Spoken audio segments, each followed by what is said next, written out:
You know, if you would have told me sometime early last generation of consoles that the next generation of consoles would have so many PC or, usually non-console focused channels talking about them, I don't know that I would have believed you, but they've made such a big impact, especially with the value per price, both for gaming and the things you can do with them otherwise, that it's kind of hard not to just sit here in amazement and be like, how did they pull this off?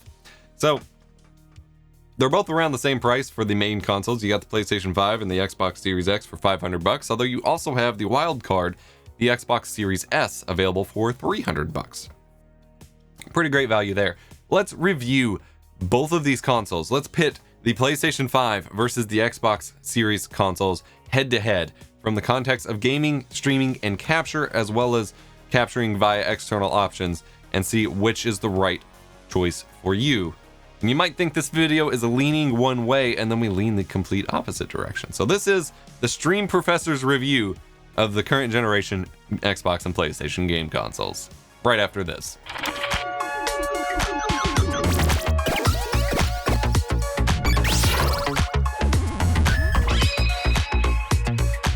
Do you feel restricted in your streaming setup? Do you wish that big mic could come with you, or just be smaller, less big, Or do you just want something less in your face?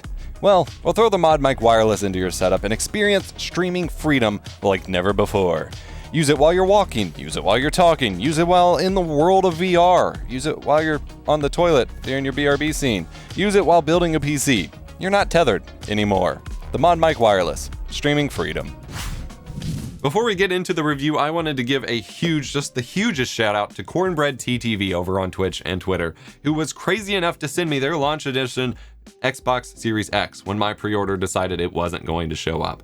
They mailed theirs over really quickly for me to get the captures and the soft testing and all the screen capture and stuff that I needed for these videos, and that's just insane. So go follow them on Twitch or Twitter. Huge shout out to them. These videos would not be possible without Cornbread, so huge thanks there. I don't even know what to say. I genuinely can't believe someone did that. And then someone else offered to do it too after I already arranged this. You all are too nice sometimes. All right, let's briefly talk about gaming. I did not get access to the consoles early, so by the time you're watching this, everyone under the sun's videos about these consoles will be up. So we're only going to briefly talk about gaming, but both are seriously power horse consoles. They have amazing performance. They deliver actual 4K 60 output, and they're both great for gaming. They both nailed backwards compatibility. With the Xbox Series X, I can just download or copy over my original Xbox games and start playing. And with the PlayStation 5, I can literally just put all of my PS4 games onto an external hard drive, plug that in the back of my PlayStation 5, and start playing those games right away, which was an amazing experience. The games run great, as Digital Foundry has covered and will continue covering all over the place. Games that were previously performance limited on the older consoles now can soar, which is crazy. And most launch titles, for the first time since the PlayStation 2 apparently, run at 60 FPS or higher. And a lot of those are running at 4K 60 FPS or higher with these new 120 hertz modes. Those new video modes are wonderful. You need a new TV and stuff to run them, but the 4K 120 and variable refresh rate modes are freaking phenomenal, especially on games like Devil May Cry and Dirt 5. These are really beefy machines. Also, the controllers are great. The Xbox Series X has a new grip that actually makes a huge difference, and the new D-pad is super clicky and satisfying, and I love it.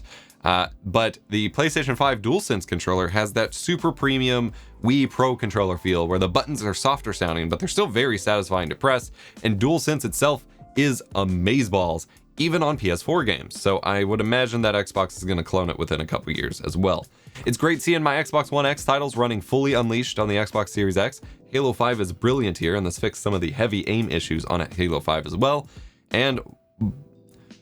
But while I championed Xbox's new no generation idea in 2017, and I still do overall, seeing the same UI when I powered on my shiny new game console was kind of a disappointment. Whereas the PlayStation 5 overall feels decidedly more next-gen. You power it up, you got a new UI, everything feels futuristic, and you have truly next-gen games that aren't built for the previous generation on the PlayStation 5, such as the Demon's Souls remake, and that game is freaking gorgeous.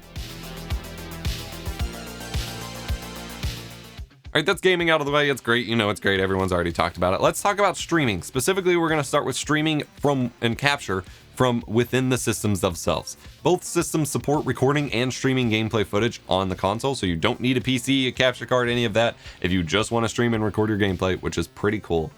On both apps, the Twitch app lets you stream, view chat, show your webcam, and all of that. However, on Xbox, there's a beta integration for Lightstream. It's a paid service, a cloud streaming service, where you stream your gameplay to them, and then they apply your overlays, your alerts, all of that, and then feeds it out to Twitch. So you don't need a beefy streaming PC to handle any of that. You don't need a capture card, any of that. It is pretty cool. The service does cost money though, but it is nice because it was something that was integrated with Mixer before Microsoft shut down Mixer. And so it's nice that they have integrated an alternative here in the Twitch app, and I wish PlayStation 5 would get that as well. So there's that. The PlayStation 5, however, can stream to YouTube, but whereas I don't believe you can on the Xbox, but there are less options for Twitch. For example, as I mentioned, no light stream, and you can't change your game name for Twitch on PlayStation 5, which is rather annoying, especially since the YouTube app lets you set everything: tags, description, privacy, all of it. I want to say that PS5 mostly actually takes the win in terms of internal capture and streaming options, just due to the general flexibility on the capture side. It has a replay buffer of 1 hour, which is insane, meaning you can go all the way back to 1 hour in time to capture gameplay clips that have already happened in the past. But overall, I think this might actually be a tie, because for what Xbox trades in a shorter replay buffer, whereas it was only 30 seconds at 4K and the max you can get is 3 minutes, and that's if you record at 720p, it trades in other sorts of flexibility. For example, the Xbox, you can choose a save location, and it gives you more control over your recording format. So you can record down to 720p, 1080p, and then HDR or SDR for 4K. And it showed me at one point a 1080p HDR option, but then that went away, so I don't know if that's just not working. But you can also tell it, like I said, you can change the location, plug in a USB 3.0 SSD, and it will let you record to that external storage to not fill up your main drive and make it easier to copy to your PC. You can also unlock longer recording sessions by using the external drive, which allows you to record up to an hour long at a time with manual recording, which is pretty cool. And then you also have an option to disable achievement clips on both consoles. However, on the Xbox, the external drive must be formatted as NTFS to use for recording to, not exFAT, whereas the PS5 prefers exFAT, and most USB storage drives should be exFAT these days. So that's a little annoying. And while this unlocks up to an hour recording on the Xbox with an external drive, the PlayStation 5 already records up to an hour just in the replay buffer alone, and I believe it goes longer if you're doing a manual recording directly in the console. So the PS5 can do more out of the box without an extra accessory there. Also, the Xbox doesn't seem to have an option to actually copy your media files from your Xbox hard drive to a USB drive. So you can record to them, but you can't copy ones recorded to your Xbox to the hard drive. So for PC transfer, you have to upload them to OneDrive first, and if you have enough clips, you may need to pay for a storage tier to get enough storage space for it. So that's kind of dumb IMO. The Xbox, however, does show all of your previous clips that you've uploaded to Xbox Live from previous Xbox One consoles, which is pretty cool, because suddenly I was presented with 4- and 5-year-old Halo 5 clips from my original run on my base Xbox One, which was a blast from the past and pretty neat, although of course they were much lower quality and frame rate compared to the new stuff. Recording formats are where things get interesting. The Xbox lets you record SDR from HDR or just record in HDR. The PS5 doesn't seem to give you controls for this. It only records in SDR as far as I can tell. The PlayStation 5 buffer records to 1080p 30 H.264 files around 10 to 11 megabits per second, no matter what. You can choose VP9 in a WebM container for manual recording, and that will do 60 FPS at higher bit rates, which is about 45 megabits per second for 4K. The Xbox, however, records 4K in SDR or HDR in HEVC, and then 1080p and 720p in H.264. All files are 60 FPS, whereas the PS5 leans more towards 30 FPS more than 60 FPS. So that's kind of interesting. However, if you're using an external USB drive, the Xbox records to VFR, or variable frame rate, which means that the frame rate fluctuates kind of based on performance instead of just a locked 60 FPS, which can be annoying to edit. It can slow down your edit, and you can have some audio sync issues, as users of NVIDIA GeForce Shadowplay or people recording to their phones may discover when they bring it into a traditional video editor.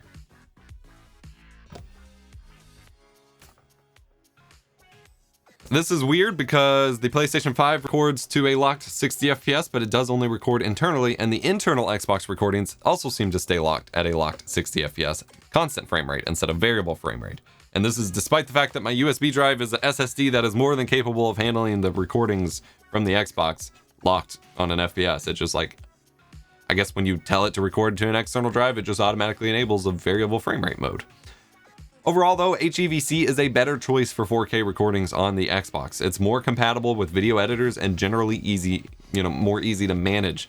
I have no clue why PS5 went with the WebMVP9 approach, because not a lot of websites will accept it other than some of the more basic social media sites, and most video editors won't accept it either. As I mentioned in my PS5 review, DaVinci Resolve, which is my editor of choice, doesn't support WebM or VP9 files at all, and you have to use a third-party plugin for Adobe apps, and it is super slow to handle all of that in my experience, especially since PlayStation lists this as a higher efficiency option despite the fact that it runs at a higher bitrate. I think they're just confused. However, both of these consoles are running on AMD RDNA 2 hardware, and I've yet to be presented with AMD's hardware having a VP9 hardware encoder option, so Sony needs to backport some of that tech to AMD themselves so they can enable that for us users on the computer. The PlayStation 5 gives you more control over which audio is being recorded in your clips, but the Xbox provides more control for what audio is in your stream with the full mixer and everything. I generally prefer the convenience and reliability of the PS5's recording options, especially with an hour of buffer, you never lose a clip, but 30 FPS for that buffer is a drag, and Xbox does give you more control. Tango kill. Firing. Rings moving. Hustle up. Lost the Reloading.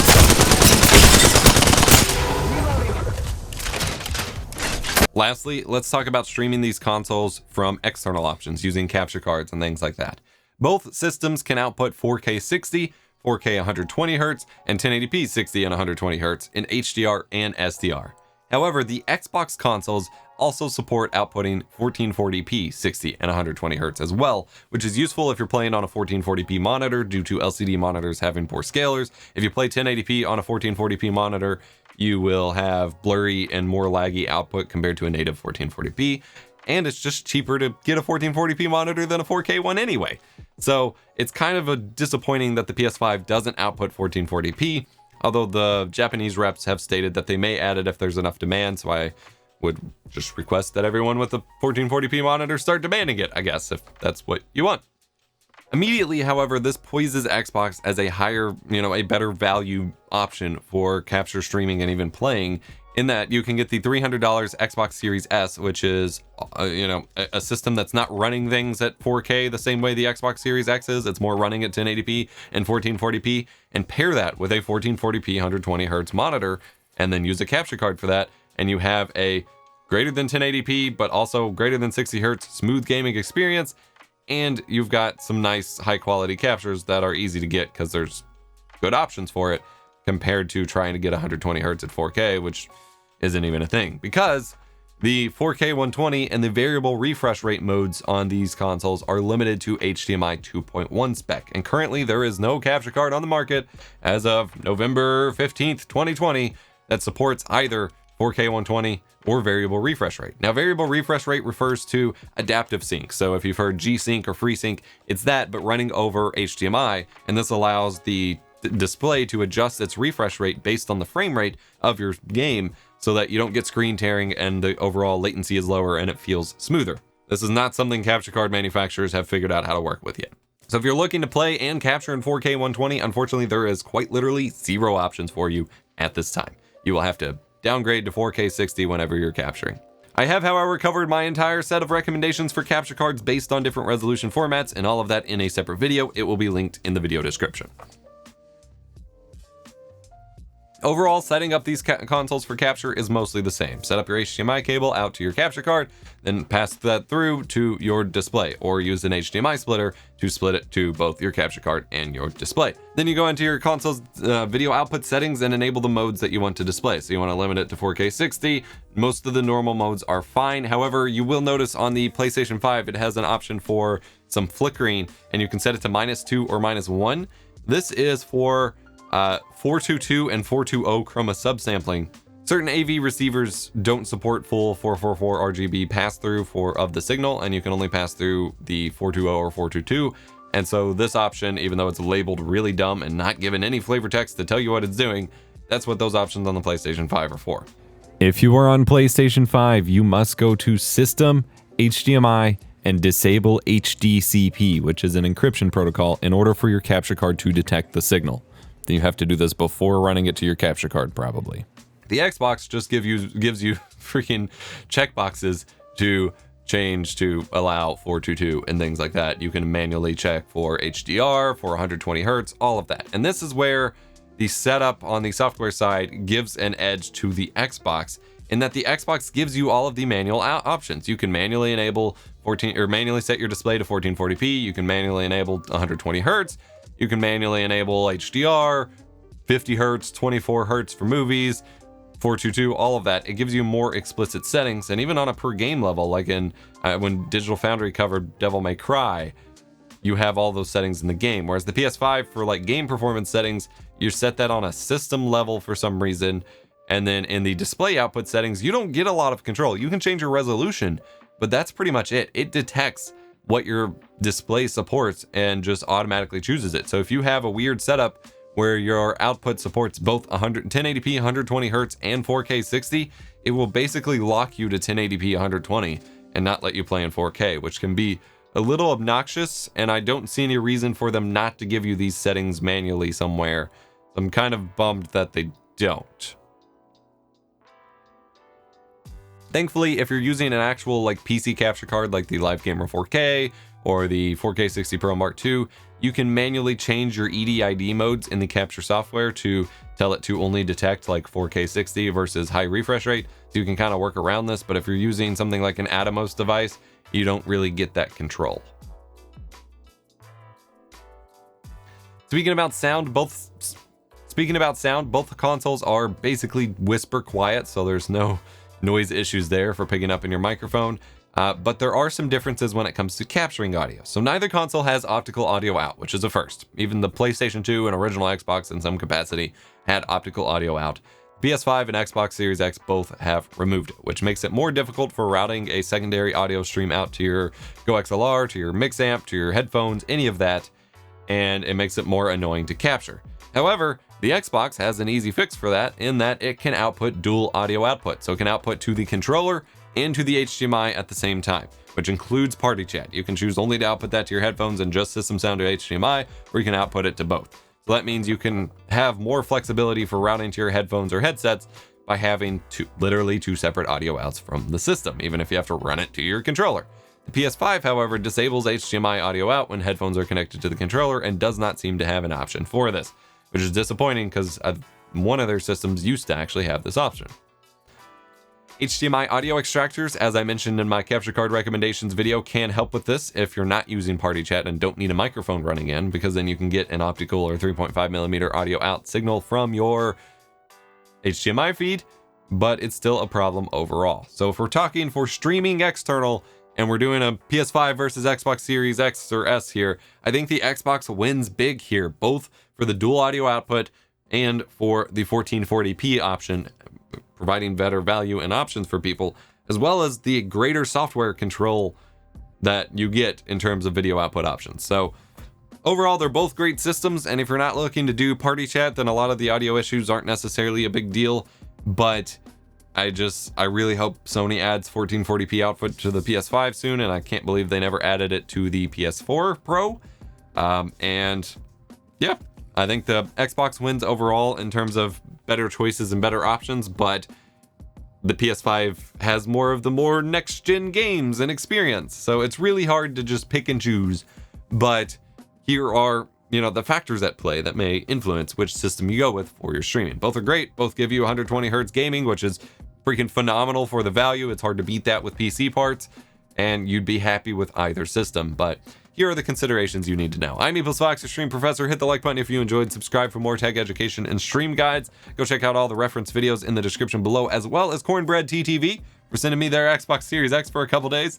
And I'll see you in the next video.